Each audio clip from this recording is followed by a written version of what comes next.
जो नेतन्याहू ने कहा, किस आधार पे कहा, यहाँ चाहिए कि मोदी सरकार को इसका खंडन करे कि नहीं, ये भारत की जनता ऐसी नालायक जनता नहीं है जो कि एक खलनायक के साथ, एक नरसंहार के साथ खड़ी हो जाए। ये आश्चर्य होता है संजीव जी कि जब अमेरिका का विदेश मंत्री भारत की भूमि पर ऐलान करता है कि अगले सप्ताह वेनेजुएला के प्रधानमंत्री मिलने आएंगे आपसे, राष्ट्रपति मिलने आएंगे। अरे, और भारत के विदेश मंत्रालय को, भारत सरकार को पता ही नहीं। अपराध नेतन्याहू को तो है।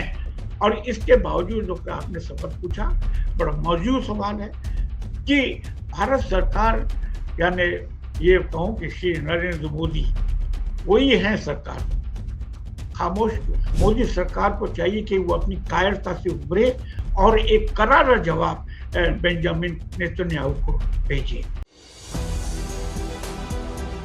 नमस्कार, मैं हूं संजीव श्रीवास्तव। आप देख रहे हैं 4 PM न्यूज नेटवर्क। दोस्तों, एक बड़ी मशहूर उक्ति है, नादान से दोस्ती जी का जंजाल। मैं ये जिक्र इसलिए कर रहा हूं इस उक्ति का कि जो हमारे हुक्मरान हैं, प्रधानमंत्री नरेंद्र मोदी जी, 12 साल से ज्यादा का समय हो गया है, देश की बागडोर वे संभाले हुए हैं। तीसरा ये उनका टेन्योर है और इस 3 टेन्योर में हम जब उनके मित्रों पर निगाह दौड़ाते हैं, नजर दौड़ाते हैं, चाहे देश के मित्र हों या दुनिया के दोस्त हों, और जो हमारी कूटनीति है, हमारी विदेश नीति है, ये निरंतर कटघरे में और कटघरे में है। हमने बहुत अच्छे अच्छे मित्र, दोस्त खोए हैं। और अभी जब मैं ये बात शुरू कर रहा हूं तो बताऊं आपको कि इजराइल के जो प्रधानमंत्री हैं, बेंजामिन नेतन्याहू, बेहद बेहद दुनिया के विवादास्पद शासकों में से एक है और उन पे क्या क्या आरोप नहीं है। लेकिन ट्रंप की शहरही, ट्रंप मोदी जी के दोस्त हैं, लेकिन कैसे वो लज्जित करते हैं, कैसे वो क्या क्या नहीं कह देते हैं और हम खामोशी से सुनते हैं, सहते रहते हैं।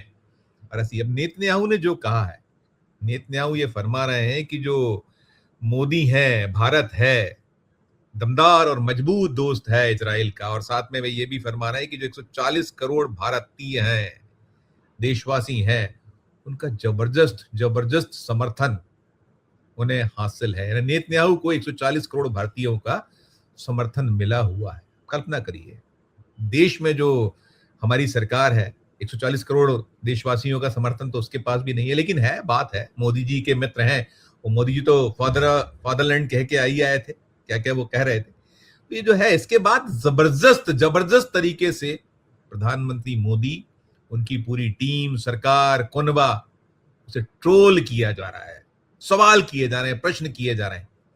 तो ये बहुत महत्वपूर्ण मसला है। नेतन्याहू ने जो कहा है, चलेंगे एक बेहद खास मेहमान सबसे जोड़ना चाहूंगा, जोड़ता हूं।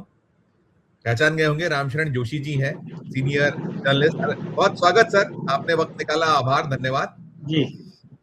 और मित्रों, बता दूं कि जोशी जी विदेश मामलों पे लिखते रहे हैं और दुनिया के बहुत सारे मुल्कों में आपने देश के प्रधानमंत्री जो हमारे रहे हैं, अलग अलग उनके साथ यात्राएं की हैं।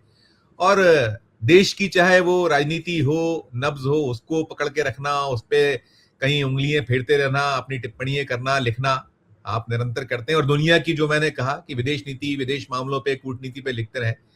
जोशी जी, क्या कहिएगा, ये नेतन्याहू जो है, उनके जो 140 करोड़ भारतीय समर्थक, मोदी जी के मित्र, और जो डोनाल्ड ट्रंप के कहीं कभी अच्छे, वो कहीं उनके साथियों में थे, अब तो दोनों में खटपट चल रही, निकल कर रहा है। लेकिन पहली टिप्पणी नेतन्याहू के इस बयान पे कि 140 करोड़ भारतीयों ने समर्थन मिला। जोशी, देखिए संजीव जी, 2 दिन पहले बेंजामिन नेतन्याहू ने बहुत जबरदस्त, बड़ी विवादास्पद एक टिप्पणी की। और वो टिप्पणी थी कि भारत हमारे साथ है, भारत की 140 करोड़ की जनता हमारे साथ। ऐसा उन्होंने क्यों कहा, इस पृष्ठभूमि को समझ लीजिए। अमेरिका के उपराष्ट्रपति वेंस ने कहा कि भाई, इजराइल इस समय दुनिया में अकेला पड़ गया है, तुम किसी की बात नहीं मानते। उन्होंने नेतन्याहू को समझाने की कोशिश की कि भाई, तुम इस समय अकेले हो, बस कोई नहीं है, सिर्फ एक हम लोग हैं, यानी अमेरिका है, और उसको भी तुम उसकी भी बात नहीं मान रहे। अब क्या है कि नेतन्याहू इससे घबरा गए और उन्होंने उसको जवाब देते कहा, नहीं जी ऐसा नहीं है, भारत, मोदी जी मेरे पक्के दोस्त हैं और भारत की 140 करोड़ जनता हमारे साथ। अब ये उन्होंने जो जिस दावा किया है, इस दावे को लेकर के जो आपके भारत के जो सोशल मीडिया में और जगह बुद्धिजीवियों के बीच, आम लोगों तूफान आ के गया, बीच तूफान तूफान आ गया, तूफान आ गया है। तूफान आ गया, एक माने विवादों का सैलाब आ गया, ये कहिए। और आ ये गया कि भाई लोगों ने कहा कि भाई हम तो तुम्हारे साथ नहीं, सब अधिकांश लोगों ने। और उसमें ये भी कहा कि भाई आप ग्लोबल विलियम हैं, यानी विश्व के खलनायक, और विश्व के खलनायक के साथ कौन खड़ा होगा, जो भी खड़ा होगा उनके साथ वो भी खलनायक हो जाएगा। देखिए ऐसा है संजीव जी, सरकार यानी गवर्नमेंट टू संबंध होते हैं, ये रहते आए हैं। और क्योंकि सरकारों के बीच में कई तरीके के रिश्ते होते हैं, व्यापारिक होते हैं, राजनयिक होते हैं, कूटनीतिक होते हैं, राजनीतिक होते हैं। तो ये इजराइल और इजरायली सरकार और भारत सरकार के बीच, यानी जिसका नेतृत्व आज अब मोदी जी कर वो। लेकिन असली बात यह है कि जब क्या जनता का समर्थन आपको है, जैसा कि आपने थोड़ी देर पहले बात कही कि अरे मोदी जी को ही अभी 60% का या 55% का या 50% ज्यादा का समर्थन नहीं है, तो ऐसे में आप उनके मित्र नेतन्याहू कैसे दावा कर सकते हैं कि हमारे को 140 करोड़ लोगों का समर्थन प्राप्त है। ये उन्होंने इतनी जबरदस्त टीम मारी, इससे कई सवाल खड़े हो गए। और सवाल ये कि नेतन्याहू का पिछले 3-4 साल में, और खासतौर से जब से वो गजा में उन्होंने नरसंहार शुरू किया, करीब 1.5 लाख लोग हताहत हुए और 70 से 80 हजार लोग मरे, और उसके साथ साथ 20,000 जो मासूम बच्चे उनकी हत्याएं की, और बहुत टारगेटेड किलिंग की। ये मेरी रिपोर्ट नहीं है, मेरा कहना नहीं है, यूएन की रिपोर्ट है। और पिछले दिनों जो भारत के जो न्यायाधीश थे उन्होंने इस रिपोर्ट को प्रेजेंट किया। तो 20 करोड़ 20,000 आपने मासूमों को मारा। इसी तरह ईरान में 167 यानी 170 छात्राओं को मारा आपने, जिनका सब दिखाया जा रहा है। अब ऐसी स्थिति में आपके साथ कौन खड़ा होगा, यानी आप किस आधार पे? देखिए भारत एक शुरू से एक शांति प्रिय देश था, अशोक के जमाने से। अशोक ने कलिंग में विजय प्राप्त की और 1.25 लाख लोग मरे, और उसके बाद उन्होंने कहा नहीं, मेरे राज्य में तो एक पक्षी भी नहीं मर सकता, और उन्होंने शिलालेख पूरे भारत में जगह जगह लगा दी। अब ऐसे देश की जनता से कह रहे हैं कि हम एक फांसीवादी के साथ, हम मेरे साथ वो खड़े हो जाए, खड़ी है। ये कितना अतिशयोक्तिपूर्ण और दम्भपूर्ण बयान है।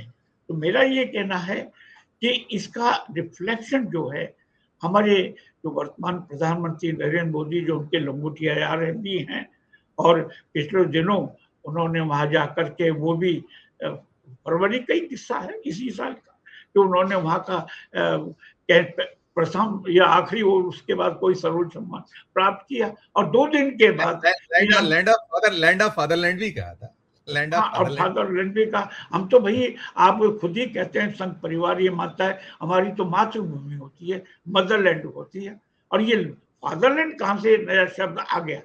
तो क्या आप इजराइल को हम लोग अपना फादरलैंड माने? तो 2 दिन के बाद, अच्छा आपने उनको तो फादरलैंड मान दिया, लेकिन वो तो आपको अपना बेटा नहीं मानते।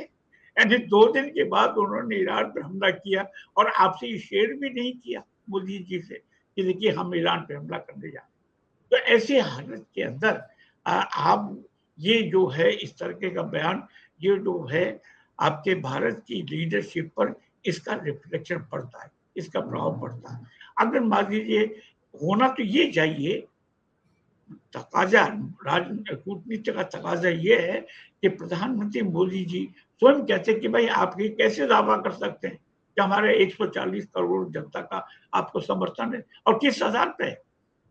और मतलब ये, यानी आज तो नेतन्याहू को जिस तरह उन्होंने गाजा में, लेबनान में और जो किया है, जिस तरह से नरसंहार किया है, उससे तो उनको हिटलर का एक आधुनिक, यानी पिछली सदी में जो हिटलर हुए थे 1935 में जर्मनी में, उनका आज आपको एक नया संस्करण के रूप में आपको देखा जा रहा है।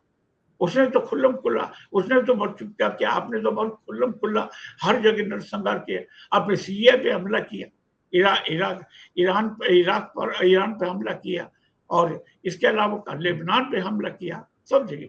जी सही जी, मैं ये बोले। पूछना चाहता हूँ सर, ये आप जो चीजें जी बता रहे हैं ये तो है, सब कुछ सारा दुनिया को मालूम है। एक मैं ये जी पूछना चाहता हूँ, इसको हम देखिए, आपने कहा नेतन्याहू ने डींग मारी, जी नेतन्याहू ने एक जुमलेबाजी की, और जुमलेबाजी मैंने कहा कि चाहे वो ट्रंप हो या जो नेतन्याहू हो, खुद मोदी जी पे ब्लेम है, और ऐसे दुनिया के बहुत सारे शासक आजकल जो बहुत जुमलेबाजी करते हैं, डींगे हाँकते हैं, गलत कथन करते हैं, देश से सच्चाइयां छुपाते हैं, ये सब अपनी जगह है। मैं ये पूछना चाहता हूं सर कि जब ये इतने ट्रोल हो रहे हैं, सरकार ट्रोल है, मोदी जी ट्रोल है, हम देख रहे हैं तूफान की आपने बात की, मैंने देखा क्या क्या टिप्पणी और क्या क्या सवाल हो रहे हैं, सरकार मौन क्यों बनी रहती है ऐसे मामलों पे? मोदी जी चले गए हैं, दुनिया की सैर कर रहे हैं वो तो, कि इतने देश और सबसे ज्यादा देश, और अभी यहाँ का सम्मान, वहां का सम्मान, अभी इंडोनेशिया का सम्मान प्राप्त कर रहे हैं, फिर वो चले जाएंगे आप न्यूजीलैंड कर और लिया। ऑस्ट्रेलिया, तो सम्मान वहां से प्राप्त कर लिया जाएगा। हाँ, प्राप्त कर लिया है, लेकिन हाँ जी, और अब फिर वो प्राप्त कर लाल लिया। आंखों वाले, लाल ड्रैगन, जैसे क्या वो ड्रैगन को डराने वाली आंखें, जो क्या रेड क्या, क्या उन्होंने कहा था हमारे विदेश मंत्री, सब चुप क्यों हो जाते हैं सर? इसके पीछे देखिए हमारी भद्द कैसी पिटी हुई है, हम दुनिया में कैसे अलग थलग पड़े, हमने ऑपरेशन सिंदूर में देख लिया, कोई हमारे साथ नहीं खड़ा था। तो आप इतने सब होने के बाद, और जो आज परिदृश्य है दुनिया में, देखिए ईरान आप भेजा तो है, आपने डेलीगेशन भेजा, आपके लोग गए, लेकिन आपने दोस्त किसको खोया? आपने खोया था रूस खोया था, आपने दोस्त खोया, ईरान जैसा मित्र खोया। तो फिर ये सब होने के बाद आपकी चुप्पी क्यों है? इस पे थोड़ा प्रकाश डालिए। देखिए देखिए, बहुत अच्छा सवाल है कि भारत दुनिया में इस समय डींग और दम और अहंकार की त्रिमूर्ति मशहूर है, ये आप समझ लें। ट्रंप, नेतन्याहू और श्री नरेंद्र मोदी।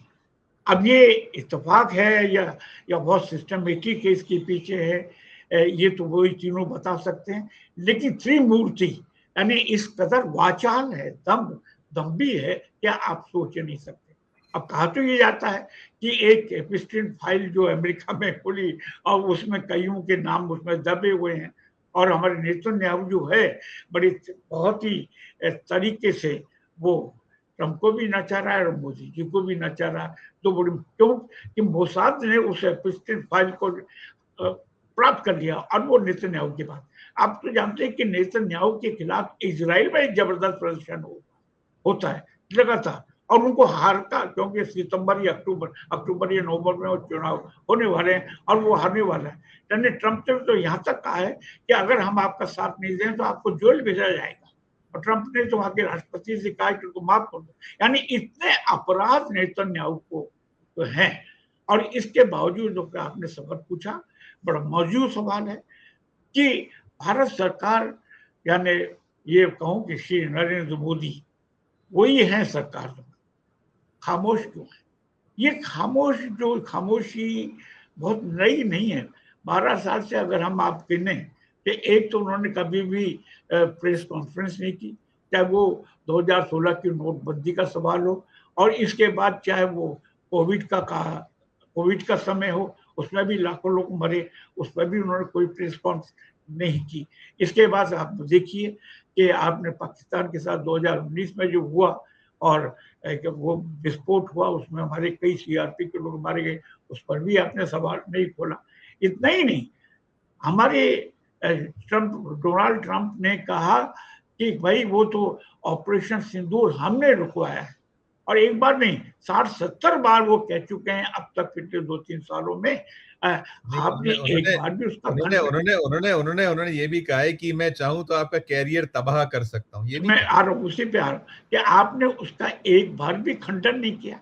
अब दूसरी बात जो आपने याद दिलाई, उन्होंने कहा कि वैसे तो श्री नरेंद्र मोदी मेरे तो अच्छे दोस्त हैं और बड़े ग्रेट आदमी हैं, लेकिन मैं चाहूं तो उनका राजनीतिक कैरियर जो है बर्बाद कर सकता हूँ, तबाह कर सकता हूँ। अरे भाई, मैं अगर मोदी जी की जगह अगर मैं होता तो पूछता कि भैया किस आधार पर तबाह कर सकते हैं, क्या अमेरिका के किसी भी प्रधानमंत्री की लेकिन आप जब तब पूछते हैं ना, उससे आप तब पूछते हैं ना जब दाल में काला ना होते हैं तो काली दाल है, ये भी नहीं तो है। नहीं, तो मैं ये कह रहा हूँ कि मोदी जी ने न तो संसद में इसका जवाब दिया, न संसद के बाहर दिया। इतना ही नहीं, अमेरिका आपको ये भी डिक्टेट कराता रहा कि अच्छा रूस से 1 महीने तेल ले लो, मैं उसकी मदद देता हूँ। फिर क्या, अच्छा इसको बढ़ा लो। अरे भाई, भारत एक संप्रभुता संपन्न देश है। आप कौन होते हैं? यहाँ मोदी जी को कहना चाहिए था कि मिस्टर ट्रम्प, आप कौन होते हैं हमको डिक्टेट करने वाले? हम जिससे भी चाहेंगे लेंगे। हम ईरान से लें, हम वेनेजुएला से लें, ये इराक से लें, ये रूस से लें, ये किसी से भी लें।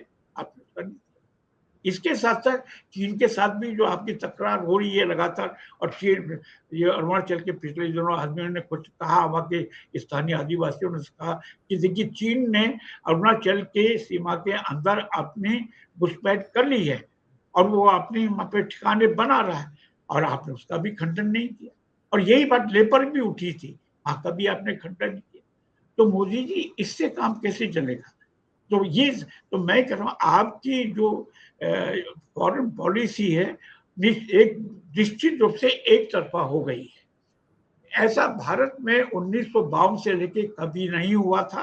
आपके फॉरेन पॉलिसी व्हाइट हाउस से गाइड होती है, नियंत्रित होती है। यानी मुझे आश्चर्य होता है संजीव जी कि जब अमेरिका का विदेश मंत्री भारत की भूमि पर ऐलान करता है कि अगले सप्ताह वेनेजुएला के प्रधानमंत्री मिलने आएंगे आपसे, राष्ट्रपति मिलने आएंगे। अरे, और भारत के विदेश मंत्री का, विदेश मंत्रालय को, भारत सरकार को पता ही नहीं। अरे, क्या पूछा जा सकता है कि क्या भारत के विदेश मंत्रालय ने या राष्ट्रपति ने उनको न्योता भेजा? इसका मतलब ये है कि अमेरिका के विदेश मंत्री ने हम पर थोप दिया कि हम जो जिसको चाहें उसको भेजेंगे, उसको आपको स्वीकार करना पड़ेगा। तो इस दृष्टि से क्या मैं ये कहूँ, मोदी जी से पूछूं कि क्या हम बाई प्रॉक्सी कई कॉलोनी तो नहीं बन गए अमेरिका की बाई प्रॉक्सी? यही या सवाल इनविजिबल कॉलोनी? ये एक बड़ा गंभीर सवाल है कि क्या व्हाइट हाउस ने हमको कॉलोनाइज कर लिया है इनडायरेक्टली? हर, यानी आज तक डील जो होनी चाहिए थी वो डील नहीं हुई। वो डिक्टेट कर रहे कि हाँ इतना आपको इतना पैसा खर्च करना पड़ेगा, हमारे किसानों के सामान लेना पड़ेगा, उसकी वस्तु में कृषि उत्पाद लेना पड़ेगा, और हम चुपचाप बैठ रहे हैं, खामोश बैठे हैं। और सब वो खर्च कहता है कि अमेरिका, भारत जो है अमेरिका में इतना खर्च करने जा रहा है, उससे इतने हजार लोगों को नौकरी मिलेगी। अरे भाई, भारत में तो मिल नहीं रही है, अमेरिका में हमारे अडानी जी वहां पे खर्च करके ये क्या है? हालांकि उस पर भी रोक लग गई है, लेकिन सवाल तो सबसे बड़ी है कि मोदी जी कुछ बोले। मोदी जी पिछले 1.25 महीने में 6ठी बार विदेश गए हैं, संजीव जी याद रखें, जबकि भारत उबल रहा है। यहाँ पर जंतर मंतर पर वो चल रहा है, नीट को लेकर के चल रहा है, इधर बंगाल के अंदर हिंसा छाई हुई है। उससे पहले आपके अरुणाचल, वहां चले जाइए आप, मणिपुर, वहां आज तक रोजाना हिंसा हो रही है। इतने सारे ऐसे, इस संवेदनशील क्षणों में भी आप विदेश यात्रा कैसे कर लेते हैं? राम मंदिर दान डाका अभी अच्छा, हाँ बिल्कुल, राम मंदिर कांड अलग है, जिसपे पहली बार चढ़ावा चोरी की। अब तो आप तो सोचते थे कि पेपर लीक होता है और संसद और विधायक चोरी होती है, अब तो चढ़ावा चोरी हो रही थी। जिस शान शौकत के साथ, गाजे बाजे के साथ आपने 2 साल पहले राम मंदिर का उद्घाटन किया था, आप खुद ही गए थे, और किसी को नहीं किया, और वहीं चोरी हो गई, डाका पड़ गया एक तरह से। बिल्कुल और बिल्कुल बिल्कुल आपको बिल्कुल मजबूरन 2 लोगों को इस्तीफा कल स्वीकार करना पड़ा। तो मैं ये कह रहा हूँ कि ये जो नेतन्याहू ने कहा, किस आधार पे कहा, यहाँ चाहिए कि मोदी सरकार को इसका खंडन करे कि नहीं, ये भारत की जनता ऐसी नालायक जनता नहीं है जो कि एक खलनायक के साथ, एक नरसंहार के साथ खड़ी हो जाए। मैं तो ये मान के चलता हूँ, इसलिए इसका कड़ा विरोध होना चाहिए, फॉरेन मिनिस्ट्री को इसका विरोध करना चाहिए कि ऐसा नहीं है। बिल्कुल ठीक कहा आपने जोशी। यही सबके मन में यही प्रश्न है ऐसी तरीके के, और यही चाह रहे हैं कि कम से कम कहीं तो बोलिए, कहीं तो मुंह खोलिए।